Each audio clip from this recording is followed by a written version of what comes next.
Hey everybody, Jeremy here. This is the first of the Q&As for our community, and I apologize that I haven't done this earlier, but with the changing of the dates and bringing the course forward, it threw my planning and my diary out completely, and I've only just got round to really having a chance to look through all of the questions that have been posted and now figure out a way to create this video and share it with you all. First of all, thank you so much for everybody who has already completed the course. It's been pretty humbling and inspiring to get the feedback from those who've gone through it and have gone on to become an official elephant rider and join our amazing community of elephant riders.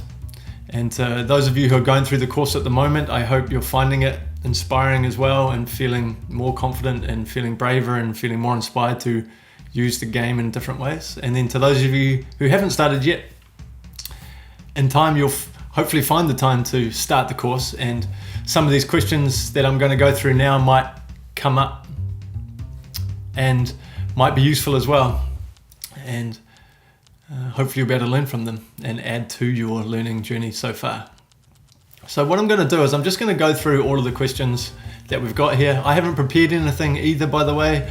I'm just going to go off the cuff, so to speak, and I'm going to share the answers, or share the questions and then share the answers with you, and we'll just take them from there. There's only 3 or 4 I think so far, and there might be more in time, and if there are more questions I'll come back and do another one of these in time. So Desley's question is, how did I respond to the woman who said she just wanted people to do their effing jobs? Did I respond in a similar way to the other fellow when I said that, when he told me that he didn't feel anything, just contempt and apathy? And I said to him, well, you do feel things, contempt and apathy. And Desley said, as in not caring as an emotion. And I think apathy is a feeling. You can be apathetic, you can feel apathetic. And in the moment, she expressed apathy in the sense that she said she didn't care how her people felt. She just wanted them to do their jobs. And I didn't actually respond to that. I just let her state that. I let her state her position. I let her exclaim that to the group. Whether or not she was saying that in jest, I didn't feel like it at the time, but maybe she wasn't. It was just the way she came across. But I let her say that, and I didn't respond to it because she was going through the cards. And from my experience, people do have those initial reactions. She's not the only person who said something similar, not the exact words, but similar. And I let people express that and let them play the game. And then at the end, we then reflect on it. And then I might ask that person, what do they now think? And has their point of view changed? But certainly in the moment, I don't try to fight those statements. I don't try to fight those point of views or fight those mindsets. I let people express those things because that's a normal reaction to have when playing this game.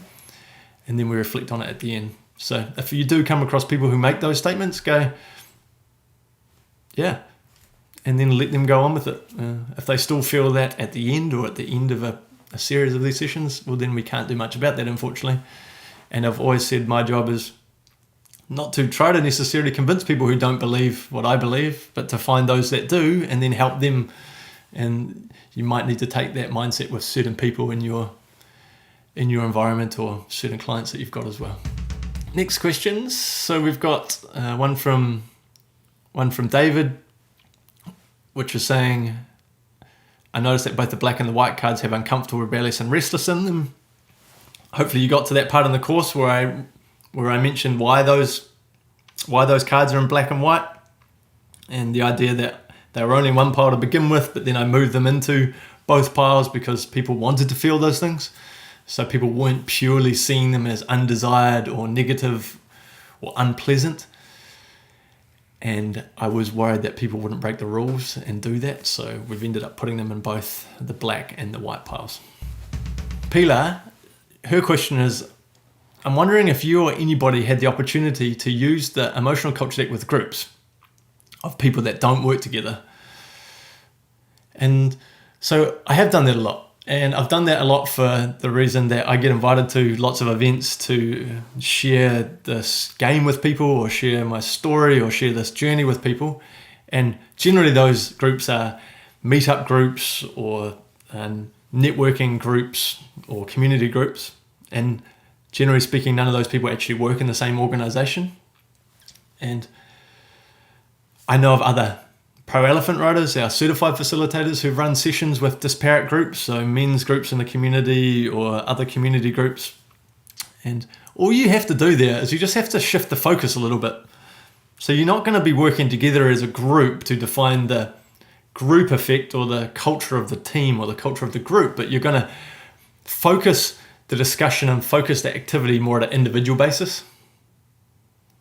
So for instance, if I'm being invited to an event to share the game and take a whole bunch of people through it who don't work together, generally speaking, the format I'll follow is that I'll run the people check-in or the weekly retro conversation, and I'll always do that first before I get into my story about why I created the game and why emotion matters. And then we might run an intention setting exercise at an individual level. And so that introduces people to the tactility of the game. It nudges them to think about leadership, think about culture, think about personal development in a different way. So if you're working with a group that is not a team or not connected in a work environment, then think about how you just focus on the individual use of the game. And as I say, generally speaking, I will run definitely without fail the weekly retro conversation, almost at the start of any session I run, and then I'll talk about the research and why this matters and why I created the game, and then we might do a weekly intention setting thing. And normally that you can get through that sort of thing in about an hour. Emma Fraser, she has asked, how can we use the ECD in a public conference setting? What would be your recommendation to focus or zero in on if you only had 30 to 60 minutes, given that people are not all in the room from the same organization? That's sort of similar to Pilar's question, I think, there. And as I said, if I've only got 30 minutes or 60 minutes, the number one thing I'm going to do is introduce people to the weekly retro. Because the weekly retro, as you might have learned in the course already, if you've gone through it, is the best way, the most effective way to reduce cynicism and give people an experience that will help them shift their mindset or see things differently. So in a leadership conference or in a presentation, I don't spend the first 15 or 20 minutes telling them about the research and why all this matters.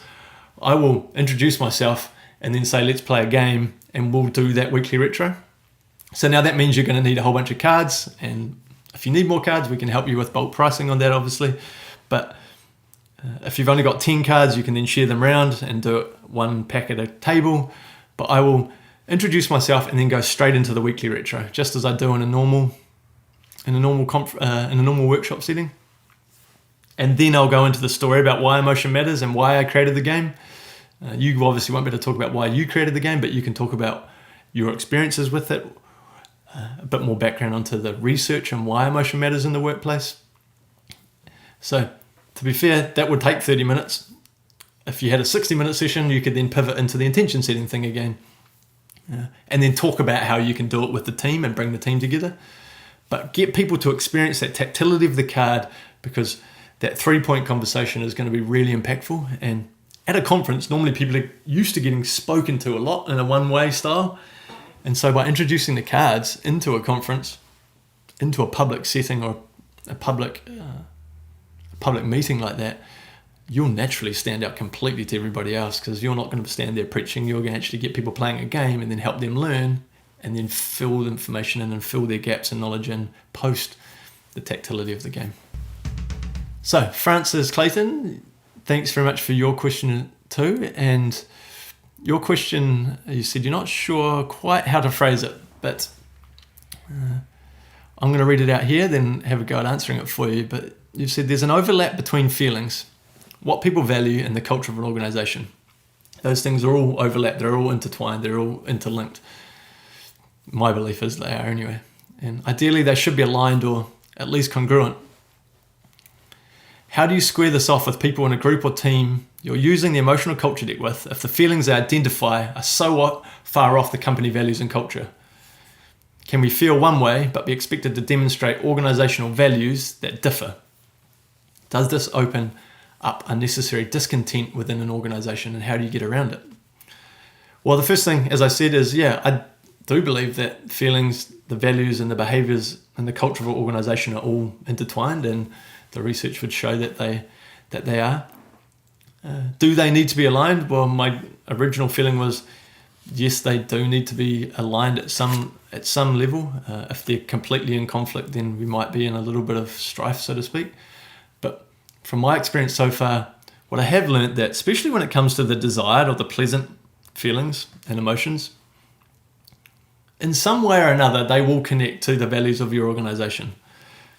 Doing the exercise for a start will illuminate any gaps, but some way or another, the pleasant emotions, the desired emotions that your team might identify will be connected in some way to the values. I imagine if you're looking to create connections, they will be. But what will really show up is that how experiencing the undesired feelings, the undesired emotions, are going to stop a team or stop an individual or stop an organization living up to their values. Because if one of your values is freedom and your team are saying they don't want to feel controlled, but they might from time to time, then when your team or your people are feeling controlled, you're not going to live up to that value of freedom, for instance. So I think that's where the really interesting conversation then happens, rather than how the pleasant or the desired feelings align with the company values. So I would be spending more time exploring that and then creating mechanisms to overcome those things. If I were working on a project or consulting on a project there. And can we feel one way but be expected to demonstrate organizational values that differ? If you want to find out why people aren't behaving that way, then you can explore the feelings and the emotions that are at the heart of that. And that'll give you another insight into disconnect, because if your values are freedom, for example, and you give people autonomy and choice, but people are feeling controlled, then they're not going to be living up to that. So I think that's the place that you can have a lot of fun and gain a lot of insight if you are doing a consulting project. But overall, there will naturally be connections between the desired feelings, the desired emotions, and your organizational values.